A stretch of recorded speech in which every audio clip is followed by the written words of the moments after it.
client. And she's truly gifted at helping companies reframe and explain simply what they do, especially complex technology stories. So with that, I'm going to turn it over to Donna, and welcome, Donna.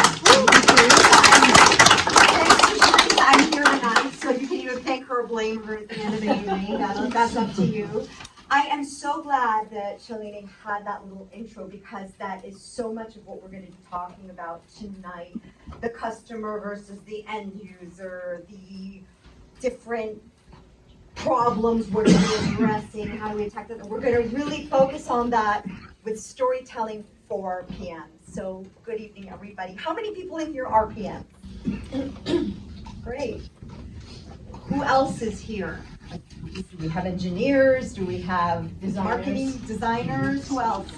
Just so Product marketing. Product marketing. Oh, hello. Hi. Good to see you.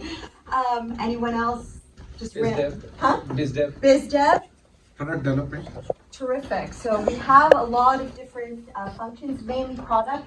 So this workshop is usually more general. Tonight I've framed it more for product, but the good news is that you're going to be able to all use it for your different functions. So you'll have a lot of takeaways. I want to invite you all to ask me questions, to stop me at any point. I'll facilitate that as well. I want this to be a conversation, and my goal is at the end of the evening to hear a few elevator pitches on product ideas, product features, or anything that you're working on that you want to practice, and those that get up to pitch will get a free copy, a signed copy of my book, and then I have some more for sale if you don't get that. So it's going to be a fun, packed evening. So Teresa kind of introduced me already, but I will just say that I am Donna GPT. I've always joked that I have to have some kind of an AI component in my brain, because I'm really good at making stuff up on the spot. I'll hear technical babble and it goes through this little, I realized it's an LLM, trained on this 20-year data set, and it goes and out comes stories, and usually people are either left giggling or crying or will you come work with us? So either way, I'll take any of the three, and I hope we get some time to do that tonight. Funnily enough, I was talking to Jim before over food. My book, when I wrote it, it came out exactly 2 years ago next week. And my first draft was handed in October 22, which is exactly when ChatGPT came out. It was GPT-3. And my husband, who's here tonight, said, I think you should be writing the last chapter about the future of storytelling now with AI. And it was so nascent. So I started talking to ChatGPT, and I'm like, what's the future of storytelling? When are you going to replace me? And it kind of reassured me, no, you're the storyteller, you're the human, you understand human emotions and how to connect it. I'm just here to aggregate the data. Now, last week, and I have this on LinkedIn, you're welcome to see the whole post, I had another conversation with, it's now GPT 4.0. And I was like, do you remember when you were really young and we had this conversation about the future of storytelling? And I asked you, are you going to replace me? Have you changed your mind on that? He's like, no, Donna GPT, you are still, he knew me, it was crazy, I felt like I was talking to a friend. You are still the human, you are still the one that understands emotion. I'm just the AI powerhouse. Think of me as your Jarvis to your Iron Man, and if you need a new suit, let me know. It was so fun and so charming. So I'm still hoping that he's not planning a coup at some point. But storytelling is truly what makes us human, what connects, what resonates, no matter what function we're in. So I want to start off with a little bit of a background on storytelling, because sometimes, when I first started out as a corporate storyteller in 2008-9, that's when I made my title, people were like, "You mean a librarian?" And I was like, no. And so it took a while. Now, everybody and their grandmother's doing storytelling, but what is it and why is it meaningful? So to illustrate, I want to start off with a story. And this I call the souvlaki story. It's the story of a company called Eat With. Has anybody heard of them? So Eat With is a company that was established in 2009, acquired in 2017, and they basically turn your kitchen into an Airbnb for food. So if you're in Italy and you want to taste like an authentic mama's cooking, you can go to an Eat With, find a local place, pay, and then go and have dinner at her home. So I met the team back in 2010 when they were still quite young, and it was in an accelerator, and I was coaching pitches for a demo day. And they gave me their pitch, and it sounded like a really great idea. I'm like, this is the question I ask all companies when I start working with them. How did you come up with this idea? Now, by the way, that is such an important question, because people don't always think it's an interesting moment, but it's what fascinates people most, and it's what sticks. So try asking the next time you meet someone or you meet a new technology, how did this emerge? The origin story. And one of the founders said it was on my honeymoon. We were in the Greek islands, and we were looking for like a unique foodie experience, and all we could see for miles around were those tacky touristy signs, souvlaki, souvlaki, souvlaki, you know, with the menus, and I come in, and you're like, that's not what I'm looking for. He said, well, we were about to give up when suddenly we saw this little old woman walking home from the market with these baskets filled with local produce. And I stopped her and I said, excuse me, ma'am, where do the locals eat? And she looked at me kind of funny. She said, what do you mean, where do we eat? We eat at home. And he's like, well, how do I get a reservation to that restaurant? And she said, you want to come for dinner? He's like, oh, no, I was just kidding. And she said, no, you should actually come. I'm having some people over tomorrow night. Please come, 8 p.m. Here's the address. She scribbled it on a little piece of paper, handed it to them, and scurried off to make dinner for yet another 2 people. And so they were a little bit embarrassed, but too fascinated at that point to say no. So the next night they showed up, he said, to a table filled with beautiful meat and fish and salads and ouzo and interesting conversation. He said it was the highlight of their entire trip. And he said, this is how I feel that people should travel. And the seeds for Eat With were planted. Now, I want to tell you a little story behind the scenes. That story is featured in my book, completely with permission. And when the book came out, I was contacted by a big business journal. And they said, we'd love to do a story about you. Read the book. It's great, but I have a question. I said, shoot. She said, I was doing some investigating, and Eat With, when they came out, said that they were invited to that dinner by a friend of a friend of a friend. What do you have to say about that? And I was totally perplexed. I mean, I'd been telling that story for 13 years. At that point, I'm like, I'm sorry, that's the story I know, and I'm sticking to it. And she's like, no problem, that's fine. Article came out, book came out. I got an email from the founder, and he said, congratulations on the book, thanks for the mention. And I said, okay, I need to know, what's the real version here? Now, I'm not going to tell you. Because it doesn't matter. Because isn't it more romantic to think of this chance meeting with this little old woman that invited them, and this whole thing was more than a friend of a friend of a friend? So storytelling gives us permission to have kind of this license to make tweaks. Again, it's not lying. We'll talk about that in a little while. But I don't think any of their investors went to Greece and started knocking on doors and asking, did anybody host this company here? So, but storytelling sticks. Storytelling resonates. How many of you have traveled and been like, I don't want to eat at a tourist trap, I want to find something authentic and local? So we resonate with that. We remember it. It brings up our own feelings. These are my daughters, Lily and Emma. Today they're 11 and 8. This is back when each of them were 2. And an interesting thing happened. They started reading. Not for real, but taking books and as if they were reading. They love hearing stories. How many people have kids here that just love stories? They want to hear the same story again and again. You want to hide that book. But you're actually doing them a massive service, because their brains are learning to speak. They're learning language through the stories you're telling, the stories they're hearing, the stories they're telling back. So those little neural pathways are getting formed. And they don't change much, believe it or not. But what changes? The way we speak to each other. So when we tell stories, we get back to that very primal moment of engaging with people and helping the language kind of be formed and forging connections. Storytelling equals survival. The last time our brains got a hardware upgrade was 36,000 years ago. The prefrontal cortex was born. We've gotten a lot of software updates since then. And that time, we started seeing cave paintings.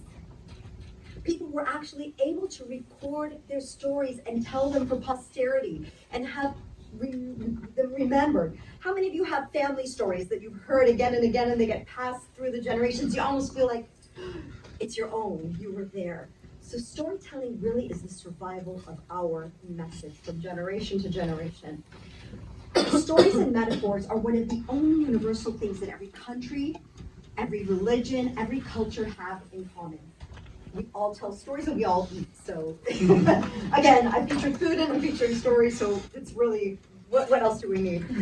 And what's really amazing about storytelling is, you know how you meet someone sometimes and you're just like, we were just on the same wavelength? That's not lip service. Because studies have been done where they actually can measure brainwaves of somebody telling a story and somebody listening to a story, and it shows a sync up. So when we're that engaged in storytelling, we actually have this very powerful moment of persuasion, of trust, of influence. And as PMs or biz dev or marketers, that's what we really want, to be able to sell our ideas, our products, our features, and everything around it. So storytelling can really supercharge that. So tonight I want to give you several tips on both structure and content, and a little bit at the end about delivery. So what is this child here playing with? Tuplos. Okay, I can tell who the techies in here are. Who said Lego? Raise your hand. Okay, and then who said Duplo? Right, you guys are more technical.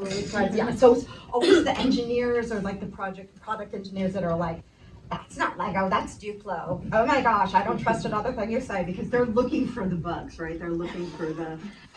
So how many of you have ever played with Lego or Duplo before? How many of you have kids that play with Lego and Duplo? How many of you have ever stepped on a piece of Lego in the middle of the night and went to the mass murder of the Danish people who invented this instrument? Duplos don't hurt as much.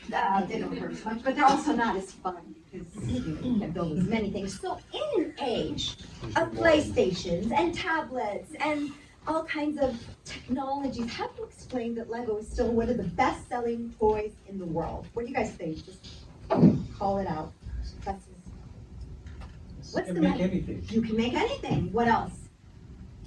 Physical, tactile. Physical, tactile. What else? Constantly coming out with new.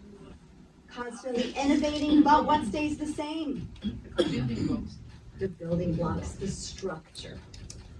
So Lego is the creative expression where structure meets flexibility. You can literally build anything you want. You could build an entire Lego land, but you gotta stick to the structure. You can't start bending, breaking, or trying to be clever with it. Which is great because even very young children with very basic motor skills can build and feel satisfied with that. So I want to give you the Lego set today for creating any kind of message, any kind of presentation. What's going to change will be your content and your creativity and innovation. So you might think, wait a minute, we're all gonna have the same Lego set, how's it gonna be different? Well, we're in a building here. Does anybody see the foundation or the framework of the building? Kinda, if we imagine that's probably some kind of a supporting beam, but we see walls and windows and carpet. But we know the frame's there, otherwise we'd be sitting in rubble with the rain coming down on us, right? So the framework is the same for any building, whether it's a 20-story skyscraper or a 2-story house. Of course, there's different reinforcements, but at the same time, you have a foundation, you have a frame, and that's what I want to give you, and then you can put in your carpeting and your windows and your walls and your paint and make it your own. But I want to free you to create. So tip number 1 is write from your audience's perspective. We're going to talk about our various audiences, but another little story to go with that. So I was flying back to San Francisco from overseas, and the plane was late taking off. Why? Because everybody was still trying to fit their stuff overhead. I'm sure you've all seen that happen. And the pilot kept saying, ladies and gentlemen, please take your seats. We need to take off. Ladies and gentlemen, please. Nobody was listening, of course. And finally, a voice came on and said, ladies and gentlemen, we are next in queue to take off.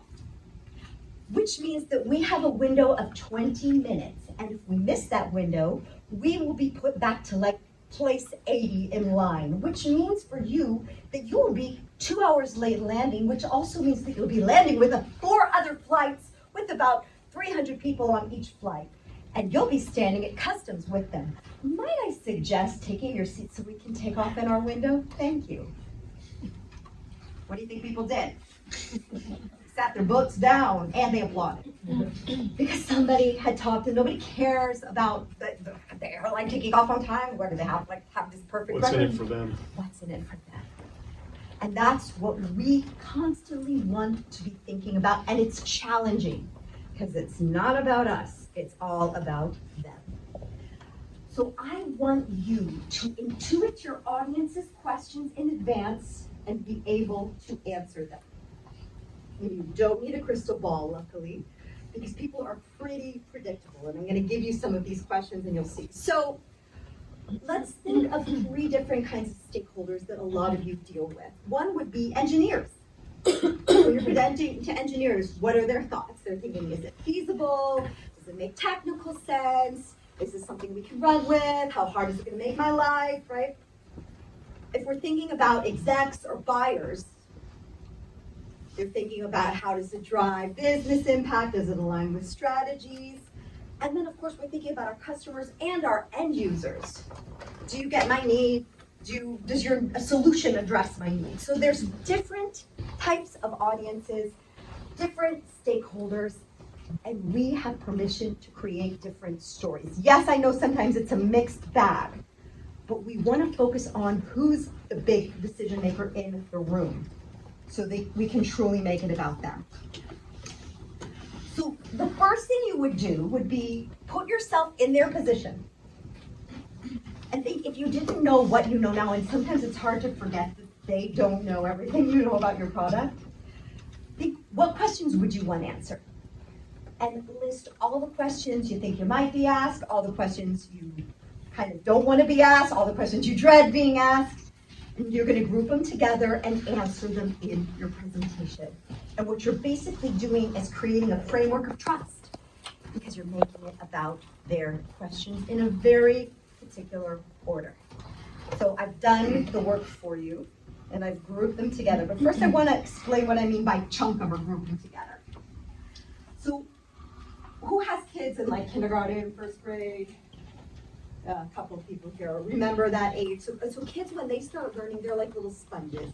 They have this endless capacity to take in information, and they're not going to start arguing with the teacher because they don't really have previous knowledge to argue about. As adults, different story. Who here has tried learning something new in the past couple of years? Anyone? Yes, what? Mandarin. Mandarin. Good for you. How about you? Pottery. Pottery. Interesting things in here. Others? Guitar. Good. So, and probably some professional things as well. Would it be safe to say that at our more, how shall we say it, mature age, where it's a little bit more challenging to learn something new than when we were in school? Yeah, because, we've kind of seen it all, done it all. Our hard drive is very, very full. Our operating system is like Windows.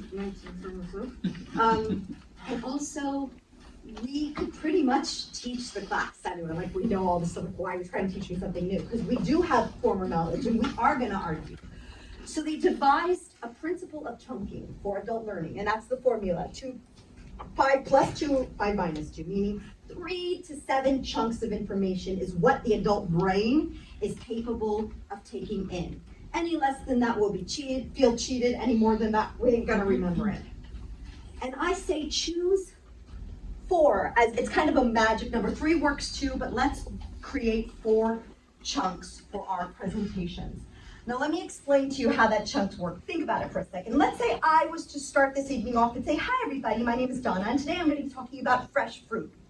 We'll talk about strawberries, apples, bananas, oranges, melon, watermelon, guava, star fruit, and coconut. What do you remember from that list?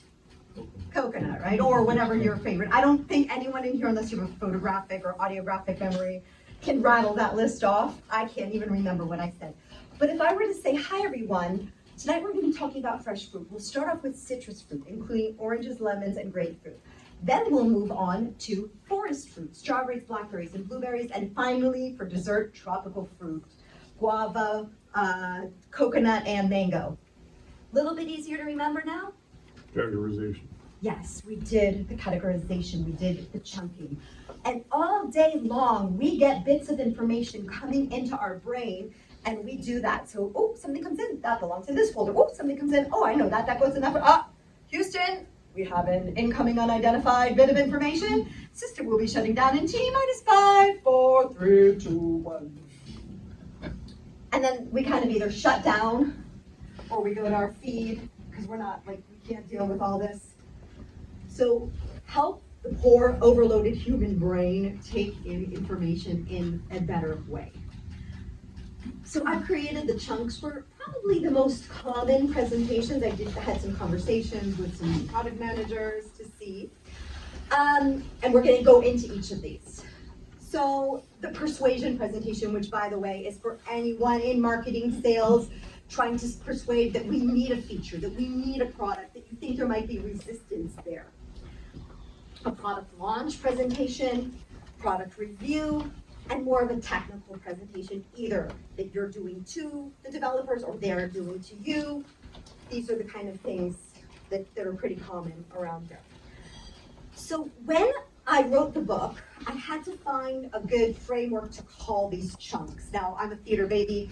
I grew up acting and studying theater, and theater is one of the most ancient forms of storytelling. And Greek tragedies, and then Shakespeare, Molière, Chekhov are all written in acts. And the acts are very intentional, and they've morphed into movies today. So basically, there's 8 movie script archetypes that keep getting written again and again and again and again, and yet we keep paying $20 for movie ticket and popcorn.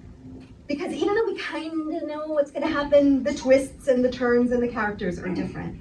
And that's exactly the kind of comfort that our brains have. Like, we know it's going to turn out okay, someone's going to die along the way, but it's fine. So I present to you, hopefully not us, the 4 acts of your business messaging. So for the persuasion presentation, Act 1 is the need or the challenge or the problem. The second is the proposed solution that you have. The third being the business data to back it up. And the fourth being the vision for the future. Where will you go with all of this? Now, some of you might be saying, problem, solution, seriously? Like, this is what she's bringing to us? I studied that in business school like a bazillion years ago. You have a seat right there next to your friend.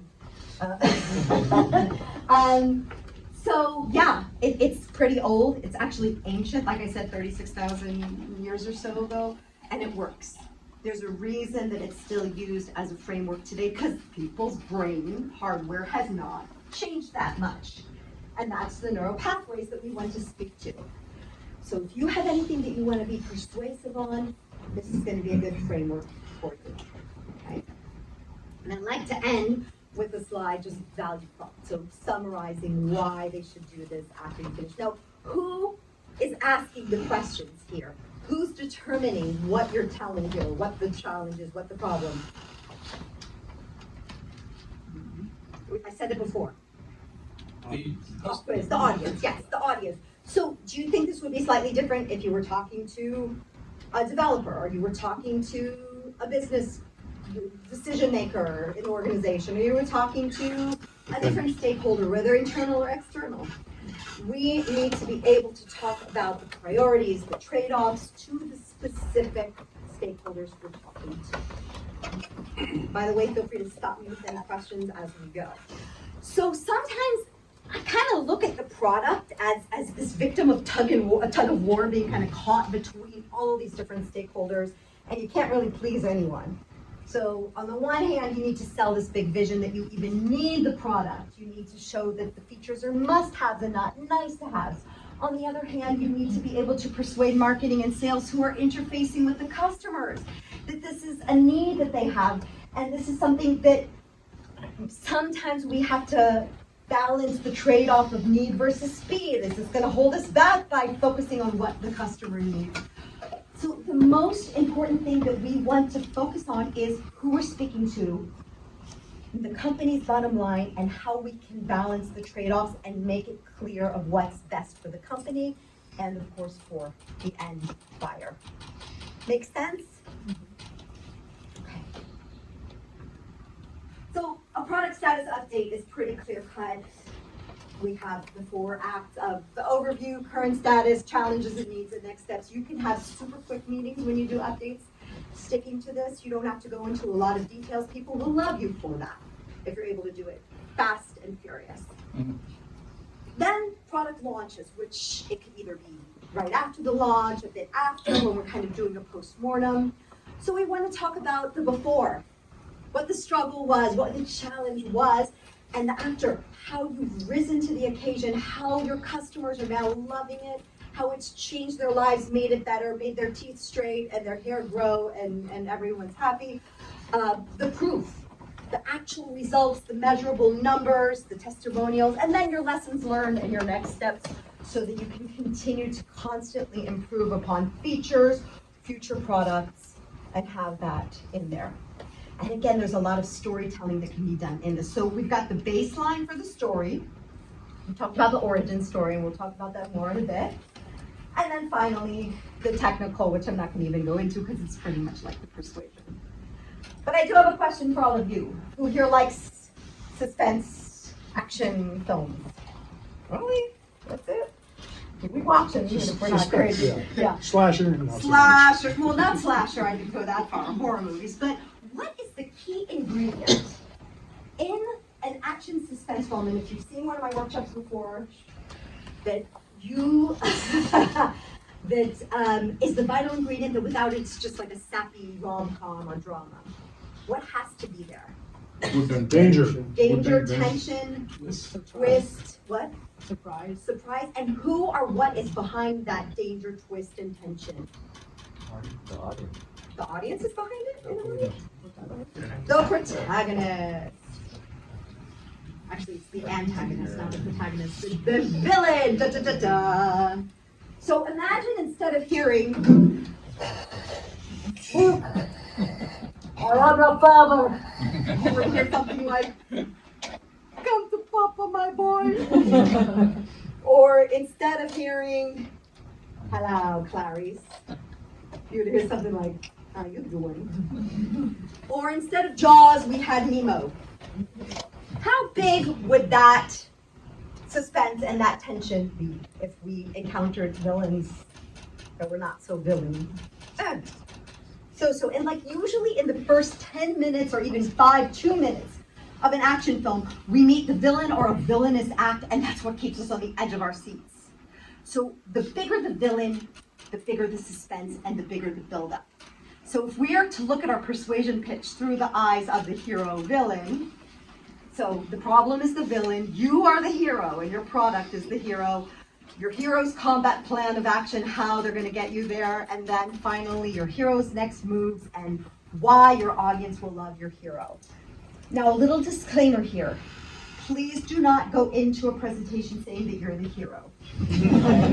Usually, storytelling workshops will say the hero's journey, blah, blah, blah, and it's about them. Yeah, it is about them, but here I'm saying it is actually about you fighting against the villain in their lives. But this is our little secret. So they don't have to know that you're the hero, but they'll figure it out later. You want to be the hero in their lives. You want to have saved Gotham from certain death. Yes? Other people doing storytelling have talked about making the customer the hero and having them use your product to be the hero. Yeah. It's another take on it. There's a lot of different takes. I wanted to simplify because I found that when people started looking for how do you make them the hero, it came out very kind of fake and false. So the truth be told, you want to be celebrated as the hero in their lives that came in and solved the biggest pain for them. Whoever the audience is, by the way. You're not going to tout yourself as the hero, but you're going to end up solving it for them. They're not the hero. They need you. They just don't know that yet. But that's an important kind of distinction. Other questions while we have it. Okay, so there's 2 different ways. Yes, sure. If you don't mind going back, Sure. I've noticed that this is the second time you're putting the why at the end. This is the summary. I know, but in some ways, Here it's going to be the why will be in there. This is just a reiteration of it. So it's saying what you've already said. I'm sorry if that wasn't clear. So it's just restating what's already been said. sort of in a capsule, a summary at the end. I understand, Mhm. but in the context of storytelling, Mhm. what I go back to is the Simon Sinek start with the why. Yes, absolutely. So, So you're gonna start with the why, and thank you for bringing Simon Sinek up. Okay. So when I talk about startup pitches, for example, before we even get to the first act, we talk about the why, the vision. That's not always interesting to people within an organization. If you start talking about the vision to your devs, they might just be like, can you get on with this? We need to get back to coding. So know your audience. If it is external and you want to talk about how big this can go and what your bigger vision is, absolutely start with the why. Why your audience will love your hero, it is not necessarily the why you're doing this. This is just like the summary of why this is a great idea. Okay, but thank you for bringing that up. What was your name? Ume. Umen, thank you very much. Any other questions before we go? Okay. So there's two different ways of showcasing the villain. You can either make them cringe and feel the pain, which would be the stick, or hallelujah, this is so exciting. I can't wait for this feature or product. The carrot.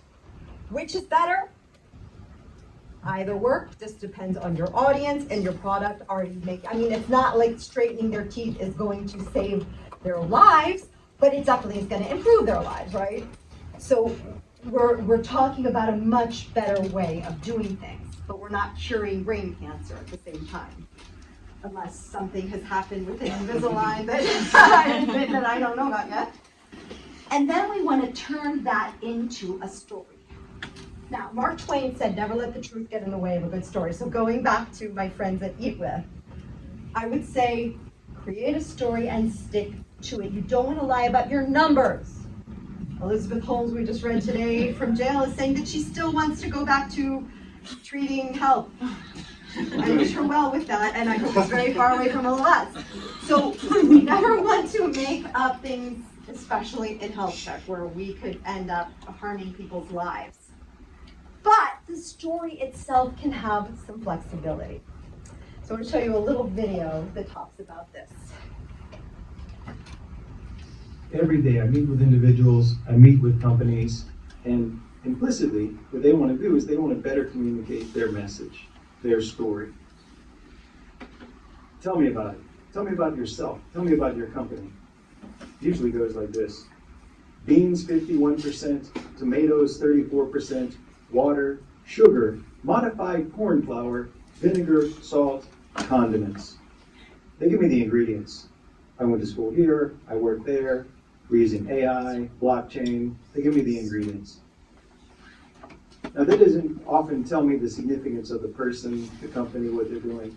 This can of beans right here is a time machine. For me, it's a time machine. Tonight, I live in Singapore. Tonight on the 13th floor, on our balcony, I'm gonna go outside with my little camping stove and a pot, and this can right here of these beans, these baked beans, a bag of hot dogs, and I'm gonna mix it up. I'm gonna cut up the hot dogs with my pocket knife that I carry around. I'm gonna mix them in here in my little pot. I'm gonna have some Townes Van Zandt country music playing inside, and I'm gonna cook these while I sip a Budweiser. And my wife will be sitting there with me. She'll have a glass of wine, she'll have some water, whatever she's gonna have, I'm gonna have a Budweiser. And I will tell her about when I used to eat this. When I was a kid at the hunting camp, I would go there. I would eat Beanie Weenie all the time in the Chapel Swamp at the deer camp. And I would get nostalgic about when Ronald Reagan was the president. That's when I was a kid. I didn't know anything about politics, but he looked like and he sounded like a president. As a kid, that was very comforting to me. And I will almost surely talk about that. And this time machine right here will allow me to experience that nostalgia. It will be incredibly pleasurable. It will lead to interesting conversations with my wife. It is definitely not just beans, tomatoes, water, sugar, modified corn flour, whatever that is, vinegar, salt, condiments. You're not just a can of beans. Find the significance. Find your story. So you all are definitely not just a can of beans. Again, going back to the foodie reference, when I'm working on pitches, I oftentimes tell companies, okay, so I'm giving you a list of ingredients, you're gonna buy them for me, and I'm going to cook them in front of your face. While you taste it, while you give me adjustments, you can't serve a meal of raw ingredients. the synergy happens when you cook it, and that's what the whole story and all of your ingredients together is going to become the uniqueness of who and what you are, your product is, your feature is, and talking to your end user. So for years, working with companies all the way back in 2008, some of the main villains we see being dealt with, bad economy, constantly seems to be there, doesn't it? Targeting the wrong demographic, security vulnerabilities, lack of accessibility, declining loyalty. When I was trying to think of some villains for PMs, and you guys can add if you want to, I was thinking misalignment on priorities, customer frustration, market shifts, whether it's competition, maybe engineering, I don't know. Poor engineers, they get such a bad rap. They're, you know, if you prick them, will they not bleed? So it's not just the villains in our lives. Again, we want to be thinking of the villain in whoever our audience is like. But we also have to acknowledge what it is with products in there as well. Now, 2020 was an interesting year, wasn't it? Can you imagine? It's been 5 years since our world was about to shut down. March 20th, I remember like the email that came from school, and that was it. So I had a lot of clients working on products that suddenly were rendered obsolete. So they either had to pivot or find new areas of focus. So we had suddenly remote work and edutech. Suddenly you had to engage people. Like you said, you had virtual meetups. That's a different animal. How do we do that? Logistics, money saving, digital health. Who wants to go to the doctor's office now if you can see someone through video and just be done with it, right? And now here we are at the threshold of a new era. AI. I mean, is it a villain? Is it a hero? Is it a Jarvis? Is it an Iron Man? Is it the villain on the other side? I think it all remains to be seen, but one thing I think we can all agree on is it's here. And we have to address it in our messaging as well. How we're using AI, how we're competing with AI, how we will outlast AI, how we will complement AI. So somewhere in your presentations, there's gonna be something happening with AI, is my guess. So that was the first two tips. So we had our structure and our questions, then we had our villain. Anybody have any questions on the first two tips? Comments, concerns, shares?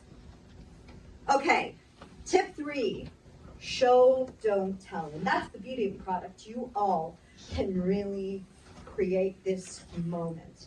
Now, Steve Jobs, when he launched the iPad, could have stood there for an hour describing it and telling people how it would work. But the minute he lifted it up, we got it. So it's like a really big iPhone or a half of a computer, got it. So that part of our brains, that prefrontal cortex, is also responsible for visual analysis. So we're very visual creatures. We need to see it and then we can calm down and just listen.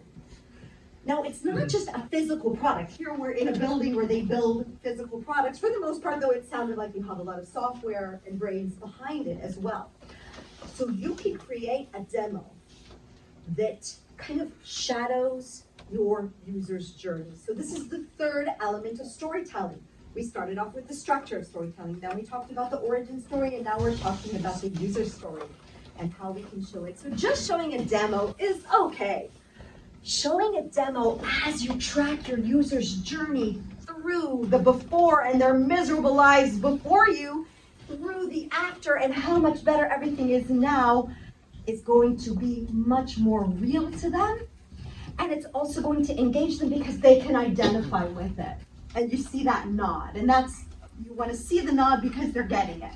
So starting with the before, then the onboarding, the ease of use, a few key features, highlight just a few. I found out when I became a mom for the first time and people would say, can I see a picture of the baby? Showing 38 pictures, eyes end up glazing over, and it was much more impactful to like choose 2 or 3 great ones and then move on, leave them wanting more. Same thing with our features. We don't want to bog them down. We want to get them excited and whet their appetite. Results, the quantifiable benefits. What has truly moved here? And that's going to be great for measuring your ROI internally as well. Testimonials, your proof of value. And then you can do what I call a deconstructed user story.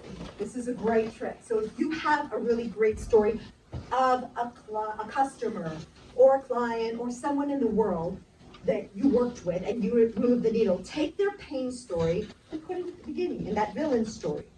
And just, you don't exist there. It's a void. It's a vortex of pain. And then you can come back later and say, here's how we solved it. So it kind of fits the two pieces together. Ah, that's how you change their life. All right? So this is super critical when it comes to talking about products and features. Questions about the show don't tell bit. Or if you want to share anything that you've tried and that has worked, feel free. Okay. Fourth point. Don't data dump. Don't make people want to commit suicide. How many times have you walked into a room and seen a slide with like 20 bullet points in 8-point font, and your brain just goes, please save me now. Can we take that job at Burger King? I'd much rather be there than here. Why do people do that? Why do people put that, any of you of course, but why do people put so much stuff on their slides? Why do you think? Because they're engineers? No, what do you think the reason behind it is? The story's not clear. That could be, what else? Yes. I think sometimes because we send those slides out, and the rest of the story doesn't go along with it always. Yeah. So we punish people sitting in the room because somebody might read it later. It's true. So which is why we want to create a couple different versions, but you're right. But why do people even start putting so much on? So a couple of years ago, we actually had a big all-day workshop on exactly this topic, which is like how to condense your story, especially for slides, and not do like 5 graphs per slide. But I think there was a discussion too of like you have this pressure to you want to tell a coherent story and you want to make it really deliverable, and then there's also pressure of like reducing the amount of slides So what we do is we crunch everything onto one slide, and we're like, we stuck to the 5 slides in the minute. Yay us! How do we break that cycle? Okay, perfect. So this is why. So first of all, the real reason people do this is because they're scared. They're scared they're gonna forget it, and they're scared they're gonna look like idiots in front of you. So what do? They shove 5 graphs and a bazillion data points, and then they stand there reading it. And their fear becomes real. They've created the monster in the room. So here's what we do. 1 big idea per slide. I would rather you have more slides with less on them than fewer slides with tons of stuff on them. This whole guy Kawasaki, we're gonna meet one day and we're gonna have a conversation, because I know you meant well telling people that if you can't tell your story in 10 slides, but what people have taken that to mean, Guy, is let's shove everything on 10 slides, and that doesn't work. So I'd rather not constrain people. So we want to have 1 big idea per slide, that's my rule of thumb. Then if we want to do a send-out deck, you can choose like the 7, 8 most prominent slides and add a bit of text to it, because then it's more like a read document. But the problem is, we take in information through 3 channels: our visual, our auditory, and our kinesthetic. When we read, what part of the brain do you think is activated? The visual, auditory, kinesthetic when we read? Visual, auditory. Why auditory? Because we tell the story to ourselves. Okay, that's a good guess. Close. What it actually is when we see a visual, it sticks in the visual, but when we see words and letters that we understand, and we have the software for like English, and there's probably like another 5 languages in here, we decode it. And then it goes to the auditory part. It doesn't feel like it, but we're not just looking at a visual, we're decoding the language, which touches on the same place that we listen. So think about it. Not you, other people shove a ton of stuff up. What are their audience doing?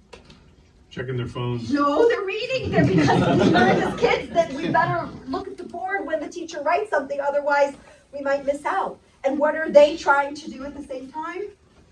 Talk. Busy signal. Math ain't mathin'. So why compete with your own words? They didn't say write me a plan and send it to me. They said come present it to me. Don't compete with your own words. And I'll add to that, it should be the one big idea on your slide that grandma or grandpa could understand. There's a story with it, so forgive me. Or in the words of Albert Einstein, if you can't explain it simply, you don't understand it well enough. Now we're gonna have a moment of fun laughing at our engineer friends. So the story that goes with the grandma story is, many, many years ago, I was training in a very well-known hardware chip company that you might have heard of, small company that are inside many of your computers. And I was training hardware engineers who were basically second in command to God in their eyes. And somebody got up to give their presentation with a slide that looked like that. I know, right? I was very young in my career at the time. I was ready to throw in the towel at that moment because I had no idea what the heck that meant. And then I looked around the room at the rest of them. Now, this was pre-smartphones, but I was like, maybe I'm missing something. Nobody else looked particularly engaged in this. And then he got up to present. And it was basically like this. Well, the faulty 1 gigabyte backbone of the 10.1 matrix, the SPI 4P2 of the net processor in slot 1 is interspliced from the black plane to the CIXL2 switch fabric. And like literally reading off every single data point. I was dying a slow and painful death. I let him go on for a few moments and then I stopped him and I said, thank you. That was very interesting. Okay, one second, one second, please. Let me finish the story and then I'll take your question. You can't stop a joke in the middle, guys. And by the way, when you're presenting, if someone does try to stop at a crucial point, just say, give me one more second, that's fine. Okay, so I was like, thank you, that was really interesting. Now, can you tell me what that means? And he looked at me with this kind of like, duh, like, what's not clear here? And he's like, well, what it means is the 10-port 1 gigabyte Mac SPI 4P2 is interspliced to the, like going super slow, as if I was a very problematic child and I still wasn't getting it. And I was like, okay, let's try this again. Can you explain this to me so that my grandmother would understand? And he looked at me with this renewed excitement and expression. He's like, you mean your grandmother is an engineer? Poor guy. I had to disappoint him again that neither of my grandmothers, God rest their souls, were engineers, nor was I, obviously. But we kind of had a little conversation, peeled away some layers, and I got what he was trying to say. The bottom line was, Grandma, we're doing a lot more in a lot less space. You know, Grandma, once upon a time, computers were so big and clunky, they took up entire rooms like this, and today, they have a phone on them. Yeah, this, Grandma, your phone is like a bazillion times stronger and a bazillion times smaller. You could do so much more than the clunky computers. Kind of like your kitchen, Grandma, you know?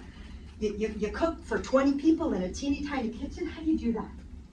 Now, did we make Grandma feel dumb here? No, we elevated her. We didn't dumb it down. We spoke directly to our audience, and the onus is on us. It's not, and I've heard a lot of startup founders say, well, if they don't understand what our technology does, we don't want them as investors. I'm like, oh, you're going to go far with that attitude, dude. Good luck with that.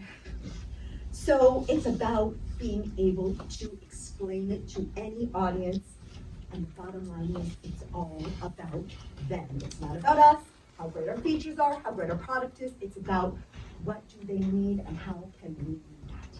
Yes? Yeah, it's actually, you answered my question because that was about us, but that's not in general about the slide itself, right? Because it's okay for the engineering. Yes. Now, that's a great point. What's your name? Irina. Irina. So Irina's saying, what if we have a lot of engineers in the room, right? Absolutely, you can geek out about it, but none of the engineers in the room were engaging over the fact that he was reading every single data point to them. They wanted to know what he's trying to say here, what does he want from them, let's move on. Right, but I don't think their tech lead would be happy with we do much more in less space. And that's it. Again, it depends who your audience okay. is, always. If you need to get more technical about it, go for it. If you need to get more business oriented and bottom line with it, go for it. If you have a mix, always think who's the big decision maker in the room. Don't talk just to them, but make the message more to them. Yes, Jim? Yeah, the engineers will still want to know, why is it significant? And if you Absolutely. come out with something that says, look, I packed all this stuff in here. Their next question is, how did you do that? But if you start off with something they care about, like, wow, you accomplished something big, then you got them engaged, and then you can go through the detail. On the other hand, if you just go through, well, I did this, and I put this together with that, and I did this with that, they're just going like, why did you do all that? And they don't get it, and you lose them. But if you start out with the high end, here's what I got done. Oh, that's significant, there's value. How'd you do it? Then you got them hooked. So you flip the order according to your audience. Excellent questions, and thank you, Jim, for that. Couple more things, and then I want to hear from some of you. So start thinking if you're going to give it a go. The silver bullet. This, to me, is one of the biggest ways that you can persuade people, and that's finding the opportunity. People don't want to miss the FOMO train. They suffer from severe FOMO-itis, and we want to make them feel that pain. So for you all, the silver bullet could be a killer feature that's going to drive adoption, a unique differentiator for the company, must-have, creating the FOMO among the users. What else? I put a few dots so that you can, what else would be some silver bullets, some opportunities that you all would think to put in to create the FOMO? Think about your own company. Think about your own stakeholders. Huge customers. Huge customers. Missing the market. Missing the market. Competition. Solving their pain points. Solving their pain points. What else? Anything?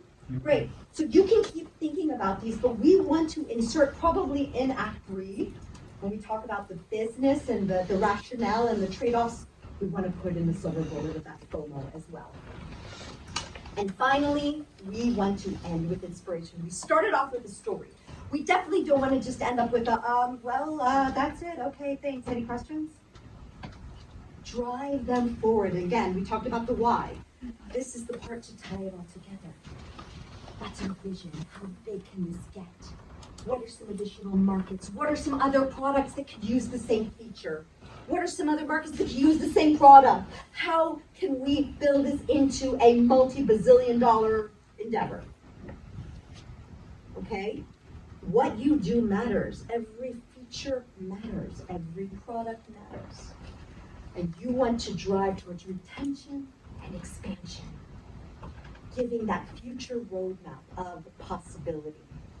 And again, probably for the tech people, they don't really care. They're stuck in the, how are we going to get this done? When it's the execs or the end users, then they're going to care more. Couple little bonus tips, and then we're going to hear from some of you. Elevator pitch, which is what we're going to do in a moment. In a moment. Here's the thing. Usually, if people have like this 1 minute opportunity to present themselves, what do they do when they hear 1 minute? What do they think they should do? Tell you mainly about themselves, right? How great I am, how great my product is, how we're changing the world.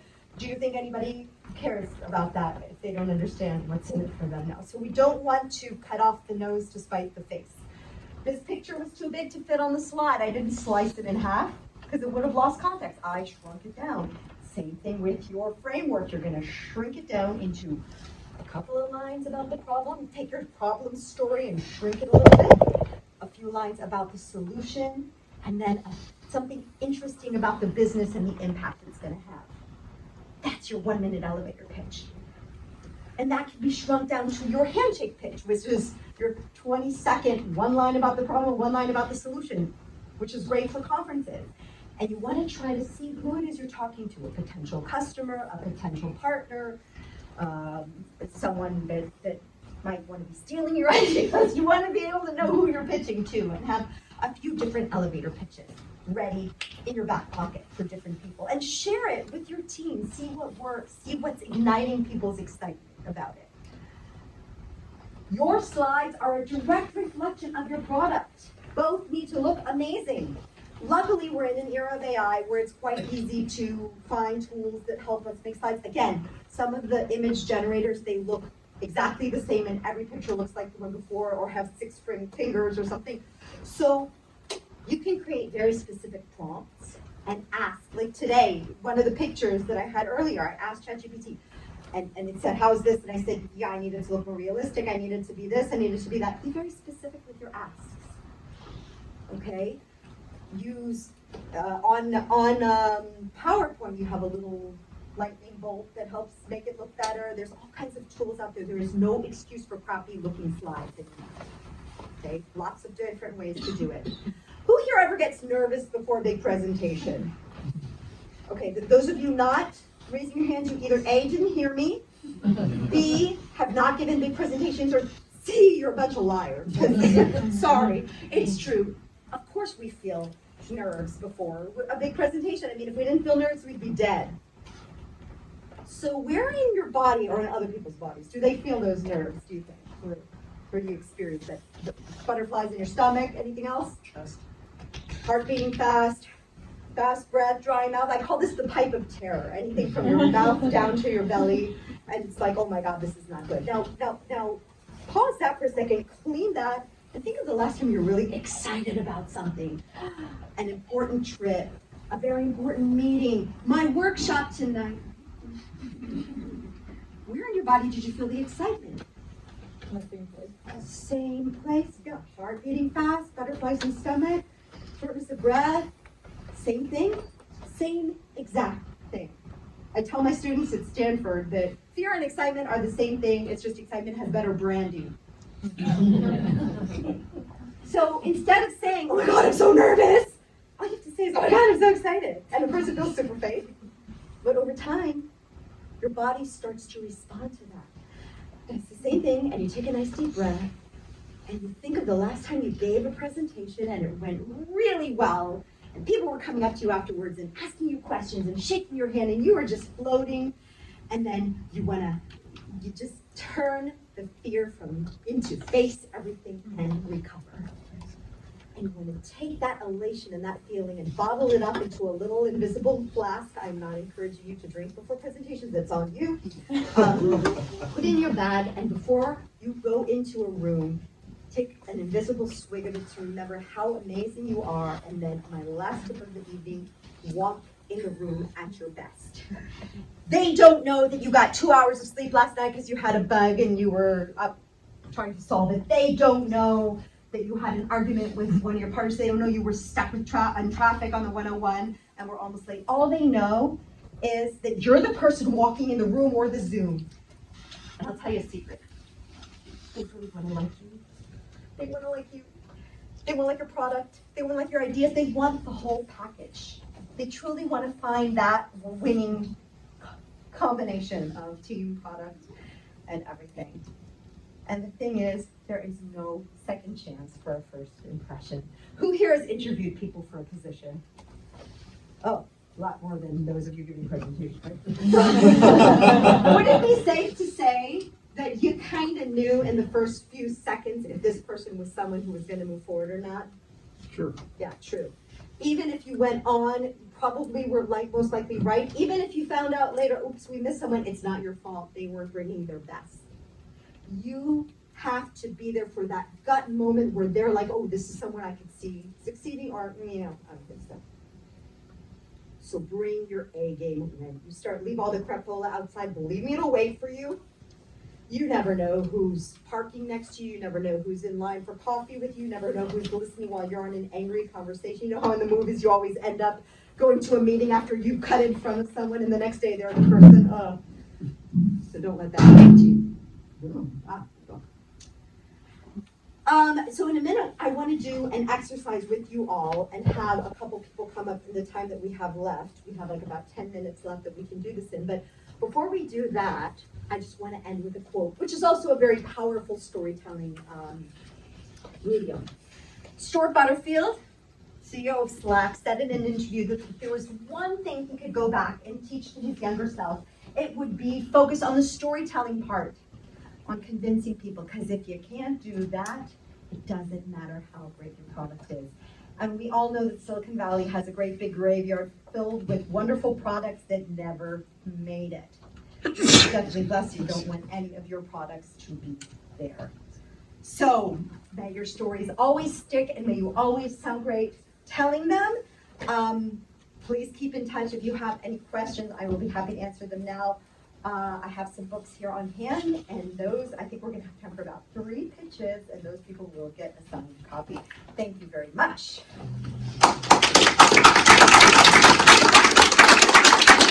All right, questions before we pass it over for some pictures here? Anyone?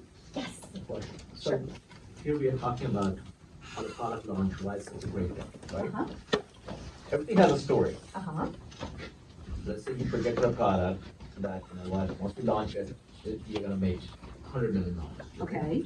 The reality is that product kind of down maybe 70 million. right? Okay. Now you're gonna go and tell the story that what happened and why it's still a good thing. How do you really make the story? Because it's not a good thing. Your product did not succeed. It did not go well. 70 out of 100 is not that bad. It's not like it was 20. Right. However, this is where the post-mortem comes in of what we can do better next time, what are the lessons learned, and how can we continuously improve, continuously succeed, because the launch is just a part of it. You have ongoing features and improvements, right? So you want to see how can we even get further with this. It's acknowledging, you know, we were aiming for 100, we got 70. 70% isn't bad, how can we do better? Make sense? So what are the elements of that? So again, the product launch, and I'm gonna go back to that because in a minute, I just wanna have that framework even though y'all can try the presentation. So the lessons learned and the next steps. So you're gonna talk about the before, the after, the proof, and the results. Maybe the results didn't hit all the way, so what are our lessons learned? What are our next steps? How can we do better? That to me is the framework for that, and if anybody wants to jump in Could you just repeat the question? So the question was, can you say it a little bit louder? Yeah, the question was that you did a product launch, right? And you did not hit on the metrics, right? You probably got 70% of what it is, right? And now you're going up to the C-suite and explaining them why you didn't meet your targets. Like, what is the story you have to say? How you Thanks, gonna that one. say it? The guy that left. Yes. How would you go about telling the story of product launches or enhancements that are really just about pleasing a certain customer or customers or filling in some gap, something that's very tactical and not revolutionary? Who are you telling the story to?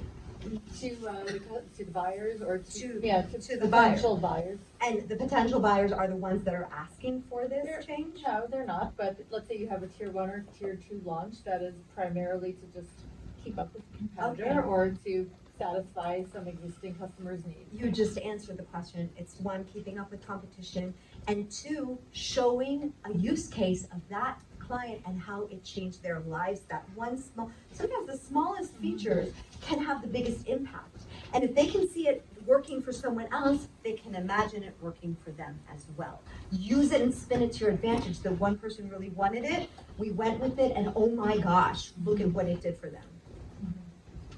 So even if it exists, even if other competitors offer something quite similar.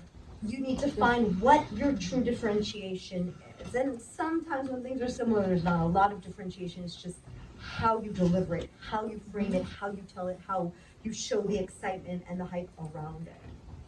Yes. In your book, do you have examples of some of these delivered? So the book is more geared around startup pitches.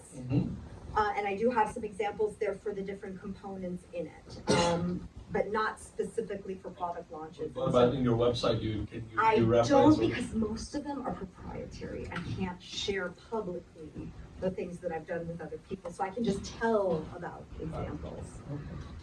Sometimes product managers have to present about a case study. Uh-huh. They have a customer stage themselves, and then they tell a story about the product, but from the kind of like point of view of the customer.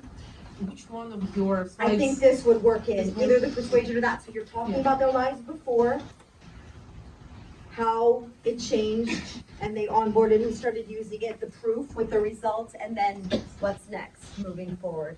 And it's very similar to persuasion, but it's focused on a specific product or a specific feature.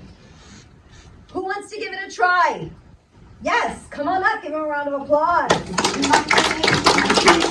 Oh, there we go. Okay. I'm So, Guman. hi, Guman. So where do you work? So I'm the CTO of Virtual Visions. Okay, let me just turn the screen off so it's not shining right on your face. There Thank we go. Okay, from where, sorry? Virtual visions. Virtual Visions, where you So- do what? Where at Virtual Visions, we are trying to solve the problem for retailers to help sell products that are not physically in their stores. So when you go to any store these days, only 10, 15, 20% of their entire product catalog is physically available. And most of the time, especially because of supply chain issues, COVID, whatever, the size of the product that you like or the colors, the various colors are not there. Okay, So- pause. I'm gonna pause Okay. here and give you some coaching. My brain was going, what kind of products? Can you give me an example? Like that. So start off telling us a story about a specific client that had specific products that couldn't all be fit in the store and how that impacted them and then what you bring to the table. Just a quick one. You said, we're trying to solve the problem. We're not solving trying, the we're problem. solving. We're solving the Okay. problem. Thank you. Jim. Okay, All great, right. great question. Give us a story. Okay, so the story is when you go to, Not when you go. Give me No. a specific story about a specific client that you worked with whose life was miserable before and you came in and transformed. okay, so Lululemon is actually was one of our clients. And when Lululemon was launching, the challenge was how do they tell the story of their product to their customers, especially in their infancy. So customers were still trying to understand why you want to buy that style. This is before Lululemon became a fad as it is. And pay $100 for one Correct, pair for of sweats. pants. The way we solved the problem for them. Wait, okay, pause, great. So what was that gap and how was it shared with other companies? Yeah. So they weren't able to tell it in their infancy. And that was costing them customer buy-in, right? Correct. How does that present itself in other industries for other companies? Do you see that happening elsewhere? Well, as well? right now, at most retail stores, the problem that they have is they cannot tell that story, either A, because they don't have the staff, or the staff is not properly trained, and they don't have the tools to tell that story. Okay, and About how, their not products. all of their inventory is in the store Correct. for venues. Great, how do you solve that? So instead of somebody at the store pulling out their little phone or showing you a product on their website on their phone, we build these interactive 32, 42-inch digital mirrors that are hanging off their walls that not just provide the video ads, but actually create an engagement area for you and the sales associate, where now you can actually look at product, look at social media content to see how other people have worn that product, to get inspiration, access the entire catalog, and even through our AI, discover what products fit your style and mood. And the results, how did that help Lululemon? What did you bring them to? So we added 50% incremental digital sales in their stores. Excellent. Give a round of applause. Okay. So, name like Lululemon because we know Lululemon and it's like now considered one of the biggies, right? Thank you. Okay, and you can come to me afterwards and I will I look forward to probably it. sign it. Thank you very much. All right, who's the next victim? Volunteer. Come on up. What's your name? Marsha? Marsha. Marsha? Yeah. Come on up, Marsha. Give a round of applause for volunteering. Okay, now, where do you work? I work at Align here. Wonderful. What's your product? So our mission is to transform smile and bring joy to life. Okay, great. And So so- give us kind of that story of the problem before, either with the use case or the product, kind of move us through how it works. Yeah, so several people have a lot of dental conditions. In medical term, we call it malocclusion, like not having proper dental alignments. Back up a second. Think of a specific story of a person or a dentist or someone that was having problems with this. Yeah, I can relate to, I have a nephew, he's like 11-year-old, There we go. and he has a Like, supernumerary you know what, I'm tooth. gonna give you a microphone because, you're a little bit quieter. Oh, yeah, sorry. I No, get- no, it's fine, it's okay. No one's gonna need to apologize. Um, Teresa, I'm allowed. So I have a nephew and he has a supernumerary tooth. It's basically a tooth that doesn't fit into your normal dental alignment. So it's a tooth behind the tooth. Oh. And so, What has he suffered from with that? yeah, he suffered from it, yeah. And basically, one day we were talking and there were options for him, like having wires, braces, and we were debating like, okay, what would be the good treatment, and he won't feel shy when he goes to school, and then he doesn't have struggled with eating food and whatnot. Now, open it up to a bigger market. How many people suffer from things like your nephew, and why is it a challenge? So it's like almost every kid who goes through teenage has some form of dental condition, and they have to have medical help to align teeth or to adjust their jaw or have some major treatment done if they have like a severe dental condition, surgical orthodontic condition. But for conditions where their tooth can be aligned with treatment like align, where you don't have to wear braces, you can wear clear aligners which you can take off and wear at the end of the day again. It helps them tremendously and they can enjoy their life, and also it is an invisible product, so basically it doesn't show up when you're wearing. So what you're saying, the big problem here is kids are self-conscious. Yeah, so they can go to school and feel like they don't have to worry about it.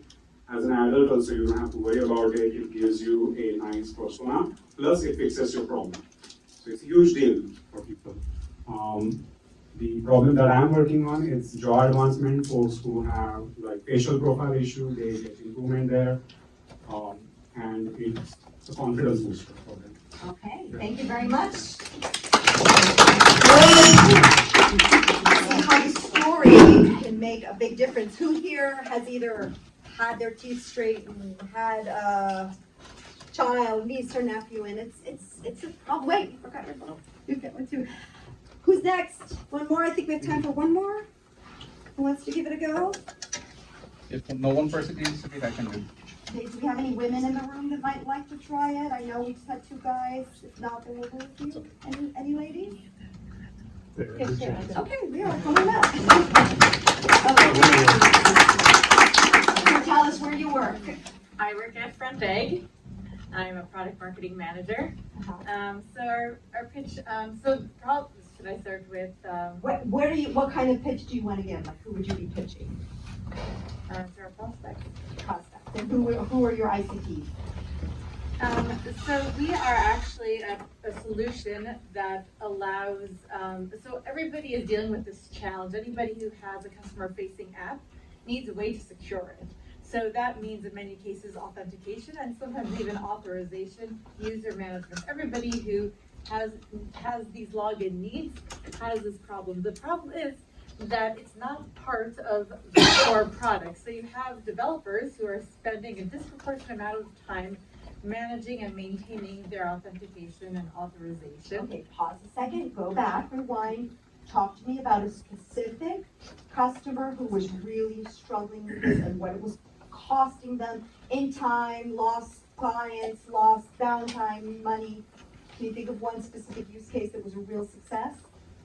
Yeah, so we had a customer who recently had a merger and acquisition, and they had this problem that it was already challenging for their developers to implement and then maintain their authentication. But then they acquired another company that had a completely disparate system, and now they have 2 authentication systems that they need to simultaneously juggle, which caused both a security risk as well as wasting developer time. And developers probably were thrilled about that, right? As you can imagine. So, and then talk about how this happens often in the market. So maybe that was the micro, now bring it to the macro. Yeah, so across companies, especially B2B companies that have more complex authentication needs, and that have multiple tenants that need to be simultaneously managed, they're spending way too much time dealing with this stuff, especially when they have their own homegrown authentication platform. They constantly need to do this kind of maintenance in order to prevent breaches and to stay on top of the latest compliance and security best practices. And this happened, and it doesn't, it's What does not, it cost? What does it cause? yeah, so what happens is that you have a problem with, when you, as a business scales, this becomes extremely cumbersome, costing, great engineering time, and taking away from developing core product and innovation. Great, and what do you do? And then tell us how it worked for this customer that had the merger and acquisition. Yeah, so what we do is we offer an out of the box identity management solution for customer-facing apps. And so actually you do not need to be a coder in order to maintain the solution. You just have the developers implement, do the integration, fast migration from your homegrown thing that's giving you a lot of headaches. And then you can actually allow other non-development teams to share the responsibility of maintaining this thing that is not really central to anybody's role, but that everybody needs a piece of it. So customer success or support managers can do this if they need to set up SSO. Security personnel can apply MFA policies What are the consistently across results their you apps. saw for that specific client? And so what we see from this particular client is that you have less dependency on development teams to maintain authentication. Quantify. 50% less bottleneck for the developers? Yeah, More? let's say that, they did not want to be concrete when let's say, Just for the art. 50% fewer bottlenecks and tickets for setting up the SSO connections, especially when it came to these two disparate systems that have now been unified and centralized into a single IDP. Great, and then I would say take it to the future where how customers go within the company, but that's good. Thank you very much. So, we start telling, oh wait, we did look through there. See how the minute we start telling stories, even if we're not familiar with each other's products, it's suddenly, oh, I get it, because we can kind of see ourselves in it. So just that very small taste can make a huge difference. Any lingering questions, comments, concerns, shares? Okay. I want to thank you all for being here, for sticking around, and I wish you all the best of luck. I'm here if anybody else would like a book. I have some copies here for sale, and I will sign the copies for those that want it. Thank you so much to SVPMA for having me. Thank you, all of you. Take a bow, all of the board members here that made this possible. And thank you so much for the hosting, and everybody have a great evening, and happy Valentine's Day.